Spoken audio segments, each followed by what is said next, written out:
चलिए जानते हैं आज देश और दुनिया की सिलेक्टेड काम की और महत्वपूर्ण 25 बड़ी खबरों को सिर्फ 10 मिनट में। पर अभी तक आपने इस वीडियो को लाइक नहीं किया है तो लाइक कर दें और इस चैनल को सब्सक्राइब भी कर लीजिए। हायर एजुकेशन के लोन पर 75% क्रेडिट की गारंटी मिलेगी। प्रधानमंत्री विद्या लक्ष्मी योजना को कैबिनेट की मिल गई मंजूरी। 860 संस्थानों के 22 लाख छात्रों को मिलेगा फायदा। जी हां दोस्तों, आपने बिल्कुल सही सुना। नई दिल्ली में बुधवार को हुई मोदी कैबिनेट की बैठक में प्रधानमंत्री विद्या लक्ष्मी योजना को मंजूरी दे दी गई है। इसमें हायर एजुकेशन के लिए 7.5 लाख रुपए तक के लोन पर भारत सरकार 75% क्रेडिट गारंटी देगी। वहीं दोस्तों 8 लाख रुपए सालाना आय वाले परिवारों के बच्चों को 10 लाख रुपए तक के लोन पर 3% ब्याज अनुदान भी दिया जाएगा। 4.5 लाख रुपए तक की सालाना आय वाले छात्रों को पहले से ही पूर्ण ब्याज अनुदान मिल रहा है।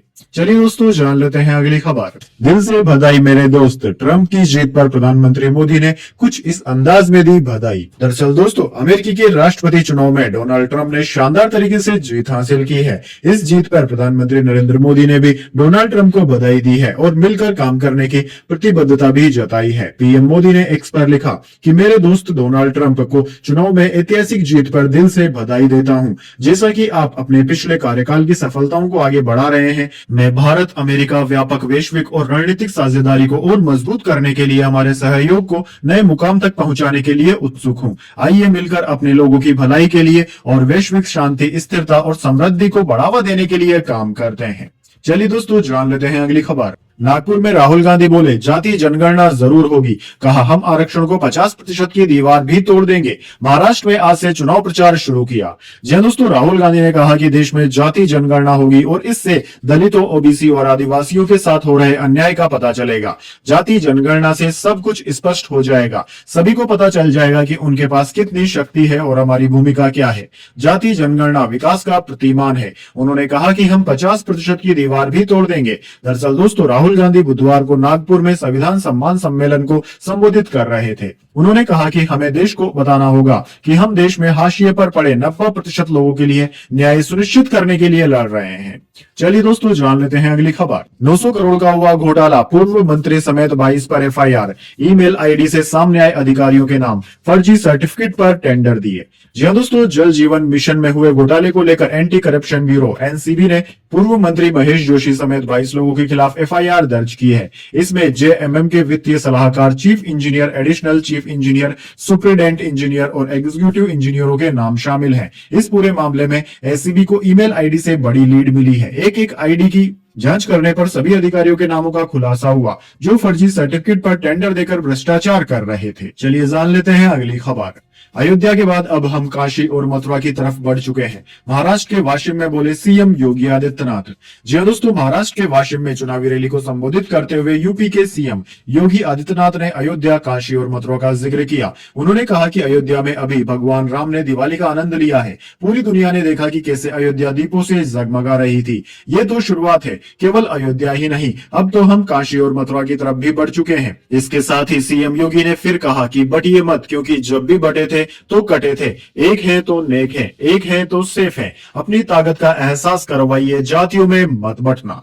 चलिए दोस्तों जान लेते हैं अगली खबर। एयरपोर्ट पर सिख कर्मचारी कृपाण नहीं पहन सकेंगे, सिविल एविएशन ने सुरक्षा कारणों का हवाला दिया। जत्थेदार बोले धार्मिक स्वतंत्रता का उल्लंघन। जी हां दोस्तों, भारत के एयरपोर्ट्स पर सिख कर्मचारी कृपाण नहीं पहन सकेंगे। इसको लेकर 30 अक्टूबर को the Bureau of Civil Aviation ने ऑर्डर जारी किए थे।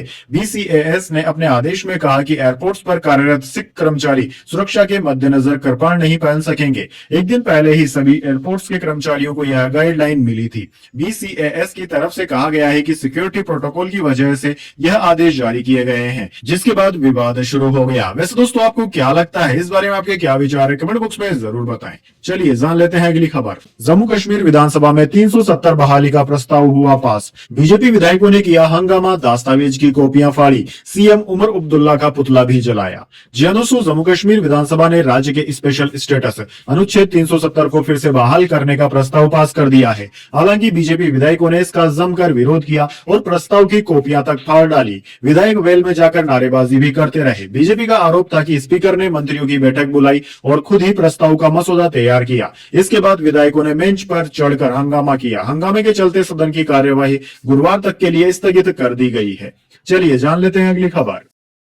पटना पहुंचा शारदा सिन्हा का पार्थिव शरीर, नीतीश कुमार ने दी श्रद्धांजलि, कल होगा अंतिम संस्कार। दरअसल दोस्तों, बिहार की स्वर कोकिला शारदा सिन्हा अब हमारे बीच नहीं रही। 72 साल की उम्र में दिल्ली के एम्स में उन्होंने अंतिम सांस ली। बेटे अंशुमन सिन्हा ने मां की मौत की पुष्टि की थी। सिंगर का अंतिम संस्कार 7 नवंबर को पटना में होगा। मनोज तिवारी ने बताया कि पटना में राजकीय सम्मान के साथ शारदा सिन्हा का अंतिम संस्कार होगा। दोस्तों, शारदा सिन्हा का पार्थिव शरीर पटना पहुंच गया है। नीतीश कुमार ने सिंगर को उनके राजेंद्र नगर स्थित घर पहुंचकर श्रद्धांजलि दी। शारदा के पार्थिव शरीर को अंतिम दर्शन के लिए रखा गया है। परिवार और इंडस्ट्री के लोग आकर सिंगर को आखिरी विदाई देंगे। चलिए दोस्तों, जान लेते हैं अगली खबर। सुप्रीम कोर्ट की अजीत पवार और शरद पवार को नसीहत, वक्त बर्बाद न करें, चुनाव है, जाकर वोटरों को लुभाएं। एनसीपी सिंबल विवाद पर कोर्ट पहुंचे थे दोनों पक्ष। जी हां दोस्तों, महाराष्ट्र विधानसभा से पहले नेशनलिस्ट कांग्रेस पार्टी एनसीपी के चुनाव चिन्ह घड़ी के विवाद पर सुप्रीम कोर्ट ने बुधवार को अजीत पवार की पार्टी को राहत दी। हालांकि अदालत ने अजीत और शरद पवार की एनसीपी को नसीहत भी दी है। कहा है कि वे कोर्ट में अपना समय बर्बाद न करें, बल्कि चुनाव में जाकर वोटरों को लुभाएं। कोर्ट ने अजीत गुट से कहा कि अखबारों में 36 घंटे के भीतर डिस्क्लेमर छपवाएं कि घड़ी चुनाव चिन्ह का मामला कोर्ट में है। दरअसल दोस्तों, आपको बता दें, शरद पवार गुट ने यह याचिका लगाई थी, जिसमें कहा गया है कि अजीत गुट अदालत का आदेश नहीं मान रहा है, इसलिए उसे महाराष्ट्र विधानसभा चुनाव में घड़ी चिन्ह के इस्तेमाल से रोका जाए। चलिए दोस्तों, जान लेते हैं अगली खबर। राहुल गांधी ने मीटिंग में मिलाया डायल 181 पर फोन, नहीं उठा तो डीएम से बोले यही है आपकी सुरक्षा। मंत्री बोले सांसद रायबरेली पिकनिक पर आए हैं। जी हां दोस्तों, कांग्रेस सांसद राहुल गांधी 3 घंटे रायबरेली में रहने के बाद दिल्ली रवाना हो गए। राहुल ने कलेक्ट्रेट में जिले के सभी विधायकों और अफसरों के साथ मीटिंग की। दिशा की बैठक में राहुल के सामने रायबरेली में महिला संरक्षण और सुरक्षा योजनाओं की पोल खुल गई। डीएम हर्षिता माथुर महिला सुरक्षा से जुड़ी हेल्पलाइन 181 का बखान कर रही थी। राहुल गांधी ने अपने मोबाइल नंबर से 181 पर डायल कर दिया, लेकिन कॉल रिसीव ही नहीं हुआ। राहुल गांधी बोले, मेरा ही फोन नहीं उठा तो कैसी सुरक्षा है आपकी। इधर योगी सरकार में मंत्री दिनेश प्रताप सिंह भी इसमें शामिल हुए। राहुल और दिनेश प्रताप सिंह मीटिंग के दौरान अगल बगल में बैठे रहे। चलिए दोस्तों, जान लेते हैं अगली खबर।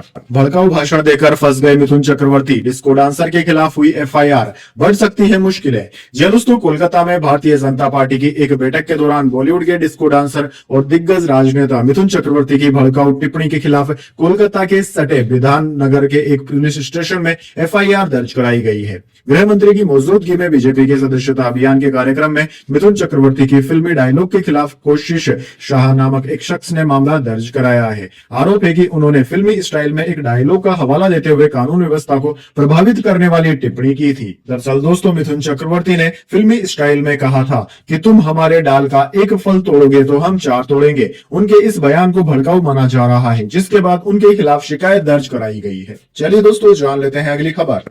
अकबरुद्दीन ओवैसी ने फिर किया 15 मिनट का जिक्र। 2012 में कहा था 15 मिनट के लिए पुलिस हटा लो, पता चल जाएगा ताकतवर कौन है। जी दोस्तों, ऑल इंडिया मजलिस इत्तेहादुल मुसल्लीन यानी कि AIMIM के विधायक अकबरुद्दीन ओवैसी मंगलवार को संभाजी नगर औरंगाबाद में चुनाव प्रचार कर रहे थे। इस दौरान अकबरुद्दीन ने कहा कि कैंपिंग का टाइम है 10 बजे, अभी 9:45 है, अभी 15 मिनट बाकी है। चुनावी सभा में आए लोगों से अकबरुद्दीन ने कहा कि अरे भाई 15 मिनट बाकी है, सब्र करिए, न वो मेरा पीछा छोड़ रही है न मैं उसका पीछा छोड़ रहा हूं, चल रही है मगर क्या गूंज है। ओवैसी के इस विवादित बयान को 12 साल पहले दिए गए भाषण से जोड़ा जा रहा है। दरअसल दोस्तों, 2012 में भी अकबरुद्दीन ने 15 मिनट वाला भड़काऊ बयान दिया था। तब कहा था कि देश से 15 मिनट के लिए पुलिस हटा दो तो पता चल जाएगा कि कौन ताकतवर है।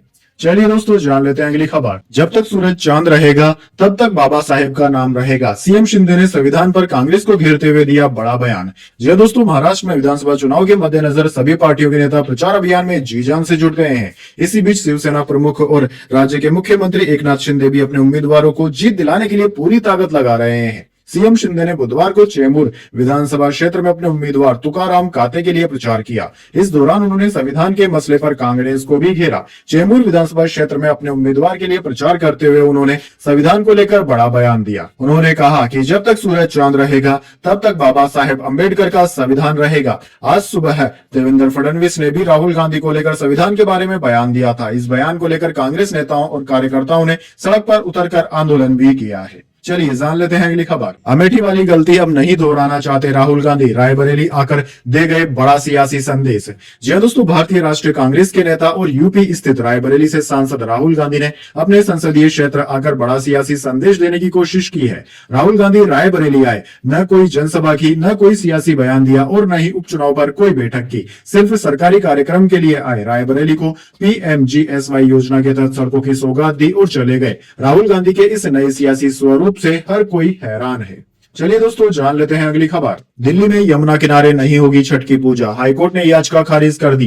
कहा पानी बहुत ज्यादा प्रदूषित है, इससे लोगों की सेहत बिगड़ेगी। जी हां दोस्तों, दिल्ली हाईकोर्ट ने यमुना तटों में छठ पूजा मनाने की परमिशन देने से इनकार कर दिया है। कोर्ट ने बुधवार को कहा कि नदी का पानी बहुत ज्यादा प्रदूषित है, इसमें पर्व मनाने से लोगों की सेहत बिगड़ सकती है। चीफ जस्टिस मनमोहन और जस्टिस तुषार राव गंडेला की बेंच ने कहा कि नदी में 1000 जगहों पर छठ मनाने के इंतजाम किए गए हैं, वहां जाकर लोग पर्व मना सकते हैं। याचिका पूर्वांचल नवनिर्माण संस्थान ने दायर की थी, जिसमें कहा गया था कि छठ पूजा पर लगा बैन हटना चाहिए।